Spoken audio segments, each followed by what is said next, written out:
හොඳයි. බලමු අපි දැන් නයිට්‍රජන් වල ඔක්සයිඩ් කීපයක නයිට්‍රජන් පරමාණුවේ ඔක්සිකරණ අංක සොයන ආකාරය ගැන. නයිට්‍රජන් පරමාණුවේ ඔක්සයිඩ් මම මෙතන ලියලා තිනවා NO, N2O, NO2, N2O3 සහ N2O5 කියලා ඔක්සයිඩ් පහක් මම මෙතන ලියලා තියෙනවා. නයිට්‍රජන් පරමාණුවේ ඔක්සයිඩ් පහක්. බලමු මේ නයිට්‍රජන් පරමාණුවේ ඔක්සයිඩ් වල ඔක්සිකරණ අංකය සොයන ආකාරය ගැන. මේක හැම ඔක්සයිඩ් එකකම ඔක්සිකරණ අංකය සොයන එකම ආකාරයක් තියෙන්නේ. ඔයලා බලමු මේ එක එක නයිට්‍රජන් පරමාණුවේ ඔක්සිකරණ අංක මොනවද කියලා. NO කියන ඔක්සයිඩේ ඔක්සිකරණ අංකය සොයන්න ගියාම මෙතනදී මට තව කාරණයක් කියන්න බැරි වුණා ඔයගොල්ලන්ට. ඔක්සයිඩ් එක ඔක්සිකරණ අංකය සොයනකොට අනිවාර්යයෙන්ම ඔක්සිජන් පරමාණුවට ඍණ දෙකක ආරෝපණයක් තියෙනවා කියන එක ලබා දෙන්න ඕනේ. ඔක්සිජන් පරමාණුවක් සඳහා ඍණ දෙකක ආරෝපණයක් තියෙනවා කියන එක මතක තියාගන්න ඕනේ. ඔක්සිජන් පරමාණුවකට ඍණ දෙකක ආරෝපණයක් ලැබෙනවා කියන එක මතක තියාගන්න ඕනේ. හොඳයි. දැන් බලමු අපි ඔක්සයිඩ් වල ඔක්සිකරණ අංක සොයලා. දැන් මේ නයිට්‍රජන් පරමාණුව ලබා දෙන්න x කියලා. x ඊළඟට ඔක්සිජන් පරමාණුවේ ඔක්සිකරණ අංකයට හැම වෙලේම ඍණ දෙකක ආරෝපණයක් ලබා දෙන්න ඕනේ. බාහිර ආරෝපණය බිඳුවයි. බාහිර ආරෝපණය බිඳුවයි. බිඳුවයි මෙතන. සංයෝග වල සාමාන්‍ය මෙවැනි අණු වල බාහිර ආරෝපණය බිඳුවයි. මෙතන බිඳුවයි. දැන් මෙහෙම හිතන්න SO4 2- වගේ අයනයක් ගත්තොත් එතනදී බාහිර ආරෝපණය ඍණ දෙකයි. නමුත් SO2 වගේ අණුවක් ගත්තොත් එතනදී බාහිර ආරෝපණයක් නැහැ. එහෙනම් මේ බාහිර ආරෝපණය බිඳුවයි. එහෙමයි අපි සාමාන්‍යයෙන් සලකනු ලබන්නේ. එතකොට නයිට්‍රජන් පරමාණු ඔක්සිකරණ අංක සොයනකොට මේක ඍණ දෙක එහා පැත්තට දානවා x සමානයි ධන 2යි. එහෙනම් NO වල නයිට්‍රජන් පරමාණුවේ ඔක්සිකරණ අංකය ධන 2යි. N2O වල ඔක්සිකරණ අංකය සෙවීම සලකමු. ඉස්සෙල්ලා අපි නයිට්‍රජන් පරමාණුවේ ඔක්සිකරණ අංකය වලට x කියලා දාගත්තා. N2O අණුවේ සමජාතීය පරමාණු, ඒ කියන්නේ නයිට්‍රජන් පරමාණු දෙකක් තියෙනවා. ඒ නිසා එක පරමාණුවට x බැගින් පරමාණු දෙකක් සඳහා 2x කියලා අපි දාගමු. ඔක්සිජන් පරමාණුවේ ආරෝපණය ඍණ 2යි, බාහිර ආරෝපණය බිඳුවයි. ඒ නිසා 2x සමානයි ධන 2යි, x සමානයි ධන 1යි. ඒ නිසා N2O අණුවේ එක නයිට්‍රජන් පරමාණුවක ඔක්සිකරණ අංකය ධන 1යි. ඒ කියන්නේ ධන 1 බැගින් පරමාණු දෙකක් තියෙනවා. ධන 1 බැගින් පරමාණු දෙකක් තියෙනවා. NO2 අණුවේ නයිට්‍රජන් පරමාණු ඔක්සිකරණ අංකය සෙවීම. නයිට්‍රජන් පරමාණු සඳහා x කියලා ලබා දෙනවා. ඔක්සිජන් පරමාණු දෙකක් පවතින හින්දා එකකට ඍණ 2 බැගින් පරමාණු දෙකකට ඍණ 4යි. x ඍණ 4 සමානයි 0යි, x සමානයි ධන 4යි. N2O3 අණුවේ නයිට්‍රජන් පරමාණුවේ ඔක්සිකරණ අංකය සෙවීම. නයිට්‍රජන් පරමාණු එක වගේ පරමාණු දෙකක් තියෙන හන්දා 2x කියලා ලබා දෙනවා. එක පරමාණුවකට ඍණ 2 බැගින් 3කට ඍණ 6යි සමානයි 0යි, 2x ඍණ 6 සමානයි 0යි, 2x සමානයි 6යි, x සමානයි ධන 3යි. එහෙනම් නයිට්‍රජන් පරමාණුවේ එක පරමාණුක ඔක්සිකරණ අංකය ධන 3යි. නයිට්‍රජන් පරමාණුවේ එක පරමාණුක ඔක්සිකරණ අංකය ධන 3 බැගින් පරමාණු දෙකක් පවතිනවා. N2O5 අණුව. එතනත් නයිට්‍රජන් පරමාණු දෙකක් පවතින 2x කියලා ලබා දෙමු. ඔක්සිජන් පරමාණු 5කින්ද ඍණ 2 වැඩි කිරීම 5යි, බාහිර ආරෝපණය 0යි. හැම විටම මේ බාහිර ආරෝපණය සමාන කරන්න. 2x ඍණ 10 සමානයි 0යි, 2x සමානයි 10යි, x සමානයි දෙපැත්තම දෙකෙන් බෙදනවා, x සමාන ධන 5යි. එහෙනම් නයිට්‍රජන් පරමාණුවේ N2O5 වල නයිට්‍රජන් පරමාණුවේ එක නයිට්‍රජන් පරමාණු ඔක්සිකරණ අංකය ධන 5 බැගින් පවතිනවා. ධන 5 බැගින් පවතිනවා පරමාණු දෙකක්.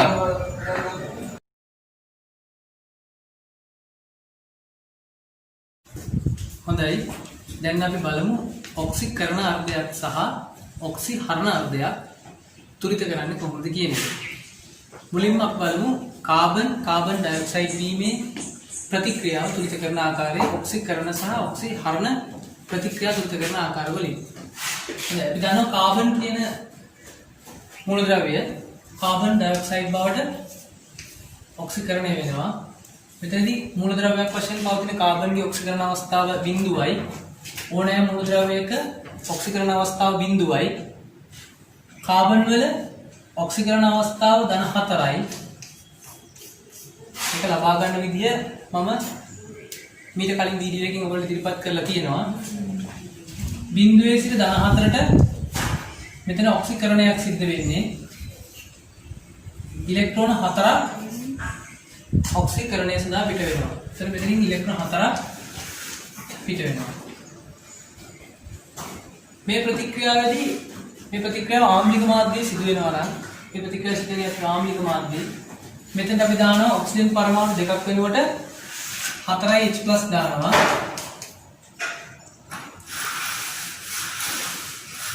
ජලය දෙකක් දානවා මේ පැත්තට. ඔක්සිජන් 2යි හයිඩ්‍රජන් 4යි එකතු කරලා 2H2O කියන මේ පැත්තට දානවා. හරි. මේ තියෙන්නේ කාබන් ඩයොක්සයිඩ් වීමේ ඔක්සිකරණ ප්‍රතික්‍රියාව ආම්ලික මාධ්‍යයේදී. දැන් මම ඔයගොල්ලන්ට කාබන් ඩයොක්සයිඩ් ආම්ලික මාධ්‍යයේදී ඔක්සිකරණය වෙන ප්‍රතික්‍රියාව තුලිත කරන ආකාරය කියලා දුන්නා. ඊළඟට අපි බලමු NO3- NO2 බවට ආම්ලික මාධ්‍යයේදී ඔක්සිහරණය වෙන ආකාරය. කොහොමද අපි ඒක කරන්නේ? NO3- නයිට්‍රේට් අයනය ආම්ලික මාධ්‍යයේදී NO2 බවට ඔක්සිහරණය වෙනවා. ආම්ලික මාධ්‍යයේ NO2 බවට ඔක්සිහරණය වෙනවා. මේක කරන්නේ මෙහෙමයි. නයිට්‍රජන් පරමාණුවේ ඔක්සිකරණාංකය ධන 5යි. මෙතන නයිට්‍රජන් පරමාණුවේ ඔක්සිකරණාංකය ධන 4යි. එතකොට අපි දන්නවා මෙතන ඔක්සිකරණාංකයේ අඩුවීමක් වෙලා තියෙනවා. ධන 5 ඉඳන් ධන 4ට. එතකොට ධන 5 ඉඳන් ධන 4ට එක ඉලෙක්ට්‍රෝනයක් ලබා ගන්නවා NO3- අයනය. එතකොට ඔක්සිහරණයක් වෙලා තියෙනවා. මෙතන ඊළඟට අපි ඉලෙක්ට්‍රෝන දාන්නේ ඔක්සිකරණාංකයේ වැඩි පැත්තට. ඉලෙක්ට්‍රෝන දාන්නේ ඔක්සිකරණාංකයේ වැඩි පැත්තට. එහෙනම් මෙතනම ඉලෙක්ට්‍රෝනේ දා ගන්නවා.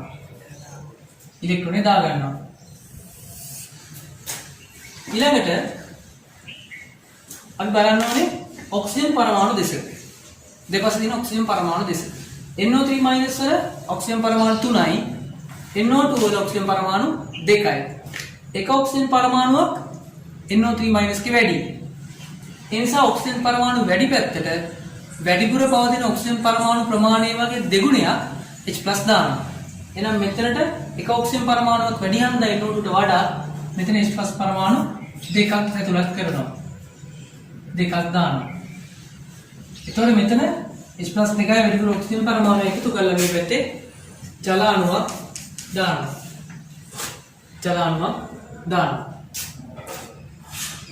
හොඳයි. එහෙනම් ඊළඟට අපි බලමු මෙතන ඔක්සිහරණයක් මේ ඔක්සිකරණ අර්ධය සහ ඔක්සිහරණ අර්ධය පාවිච්චි කරලා සමස්ත ප්‍රතික්‍රියාවක් තුලිත කරන ආකාරය ගැන. හොඳයි. එහෙනම් අපි දැන් බලමු මේ ඔක්සිකරණ අර්ධය සහ ඔක්සිහරණ අර්ධය කියන දෙක පාවිච්චි කරලා සමස්ත ප්‍රතික්‍රියාවක් තුලිත කරන ආකාරය ගැන. දැන් මෙතන කාබන් ඩයොක්සයිඩ් වලට ඔක්සිකරණය වෙනකොට ඉලෙක්ට්‍රෝන 4ක් පිට වෙනවා. ඒ වගේම තමයි NO3- අයනය NO2 බවට ඔක්සිහරණය වෙනකොට එක ඉලෙක්ට්‍රෝනයක් ලබා ගන්නවා. ඔක්සිකරණ සහ ඔක්සිහරණ අර්ධ දෙකක් පාවිච්චි කර තුලිත කිරීමේදී මතක තියාගන්න ඕන ප්‍රධානම දේ තමයි ඔක්සිකරණයේදී පිට කරන ඉලෙක්ට්‍රෝන ප්‍රමාණය ඔක්සිහරණයේදී ලබා ගන්නවා. ඒ කියන්නේ ඉලෙක්ට්‍රෝන පිට කරන ප්‍රමාණය ලබා ගන්න ප්‍රමාණය දෙක සමාන වෙන්න ඕනේ. අපි කෙටියෙන් කියනවා දෙන ගානයි ගන්න ගානයි සමාන වෙන්න ඕනේ. මෙතනින් ඉලෙක්ට්‍රෝන 4ක් දෙනවා, මෙතනින් ඉලෙක්ට්‍රෝන 4ක් ගන්නවා. එහෙනම් දෙන ගාන ගන්න ගානට සමාන වෙන නම් අපි මේ ඔක්සිහරණ අර්ධය අපි වැඩි කර ගන්නවා 4ෙන්. මේක සම්පූර්ණ එක වැඩි කර ගන්නවා 4ෙන්. එතකොට ඉලෙක්ට්‍රෝන ප්‍රමාණ දෙක සමාන වෙනවා. පිට කරන ඉලෙක්ට්‍රෝන ප්‍රමාණය ලබා ගන්න ඉලෙක්ට්‍රෝන ප්‍රමාණය සමාන වෙනවා. මම මේක ලියනවා. එහෙම සමාන විදිහට ලියලා ඉවර වෙලා අපිට පුළුවන් ඉලෙක්ට්‍රෝන ප්‍රමාණයට ඉලෙක්ට්‍රෝන ප්‍රමාණය කපන්න. මේ සමීකරණ දෙක එකතු කරනකොට ඉලෙක්ට්‍රෝන ප්‍රමාණය කැපෙනවා. මම ඒක ලියලා පෙන්නන්නම්. දැන් බලමු අපි මැද්දෙන් මුලින්ම ඊතලයේ ගහලා මේ පැත්තට අදාළ ටික මේ පැත්තේ වෙනම ලියනවා. මේ පැත්තට අදාළ ටික මේ පැත්තේ වෙනම ලියනවා. ඒ කියන්නේ ප්‍රතික්‍රියක සහ ඵල වෙන වෙනම ලියලා අවසාන සමීකරණ ලබා ගන්න ඕනේ. බලමු. මෙතනින් අපිට ලැබෙනවා ජලය 2යි. මෙතන කාබන් 1යි. ඊළඟට මේ පැත්තේ තියෙනවා 4H+ වලින් වැඩි වුණාම කීයක් එනවද? 8H+ එනවා. 4 ඉලෙක්ට්‍රෝන වෙනවා 4 ඉලෙක්ට්‍රෝන. ඒ 4 ඉලෙක්ට්‍රෝන මෙතන 4 ඉලෙක්ට්‍රෝන සමග කැපෙනවා. 4 NO3 වල වැඩිවම 4 NO3 මයිනස්. මේ පැත්තේ carbon dioxide 1යි 4H+ 1යි 4 NO2 1යි 4 H2O 1යි. දැන් අපි බලමු මේ පැත්තේ 4H+ තියෙනවා මේ පැත්තේ 8H+ තියෙනවා. මේක කැපිලා අයින් වෙනවා. මේ පැත්තේ 4H+ ඉතුරු වෙනවා. දැන් අපි ජලය දෙකක් මේ පැත්තේ තියෙනවා. ජලය 4ක් මේ පැත්තේ තියෙනවා. ඒකත් කැපිලා ඉවත් වෙනවා.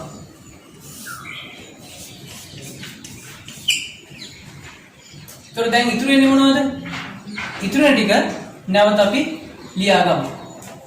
බලමු. කාබන් ධන 4H+ ධන 4NO3 මයිනස් ඉතාලයක් කාබන් ඩයොක්සයිඩ් 1යි 4NO2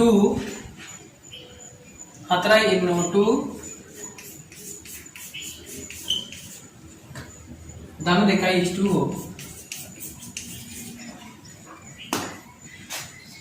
2H2O මේ ප්‍රතික්‍රියාවේ 4H+ 4NO3 මයිනස් කියන දෙක එකතු කරාම අපිට HNO3 4ක් ලැබෙන බව ලියා ගන්න පුළුවන්. HNO3 4ක් ලැබෙන බව මේ දෙක එකතු කරාම 4NO3 මයිනස් ලැබෙන බව ලියා ගන්න පුළුවන්. එහෙනම් අපි මේක ලියනවා සමස්ත ප්‍රතික්‍රියාව කාබන් ධන 4HNO3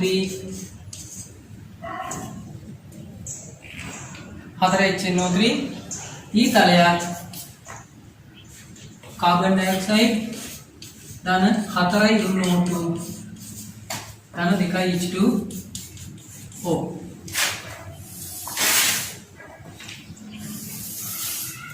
මේක තමයි අපේ අවසාන සමස්ත සමීකරණ බවට පත් වෙන්නේ. එහෙනම් මම නැවත වාරයක් මේ පැහැදිලි කරන්න.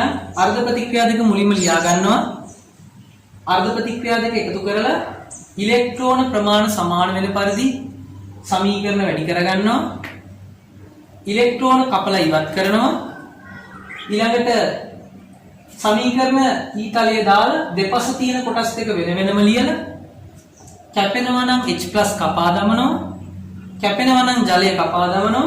ඉතුරු වෙන සමීකරණ ලියලා H+ NO3 මයිනස් දෙක එකතු කරලා HNO3 ලැබෙන බව ලියලා සමීකරණය අවසන් කරනවා. එහෙනම් මේ සමීකරණයෙන් අපිට ලැබෙනවා කාබන් මෙතන ඇත්තටම ප්‍රතික්‍රියා කරන්නේ උණුසාන්ද්‍ර තත්ත්වයටදී. කාබන් උණුසාන්ද්‍ර නයිට්‍රික් සමග ප්‍රතික්‍රියා කරාම තමයි කාබන් ඩයොක්සයිඩ් වායුව සහ NO2 කියන වායුව ලබා දෙන්නේ. NO2 වායුව ඇත්තටම දුඹුරු දුමාරයක් දෙන වායුවක්. NO2 කියන්නේ දුඹුරු දුමාරයක් ලබා දෙන වායුවක්. Carbon dioxide අවර්ණ අගන්ධ වායුවක්. මෙතනදී උණුසාන්ද්‍ර නයිට්‍රික් සමග කාබන් උඩු ප්‍රතික්‍රියා කරුවම තමයි මේ ඵල ලබා දෙන්නේ. හොඳයි මම හිතනවා එහෙනම් මේ සමීකරණ තුලිත කරන ආකාරය ඔයගොල්ලන්ට වැටහෙන්නේ නැති කියලා. තවත් සමීකරණ තුලිත කරන ආකාර තවත් විවිධ සමීකරණ සමග ඔයගොල්ලන්ට ඉදිරියේදී ඉදිරිපත් කරන්න බලාපොරොත්තු වෙනවා.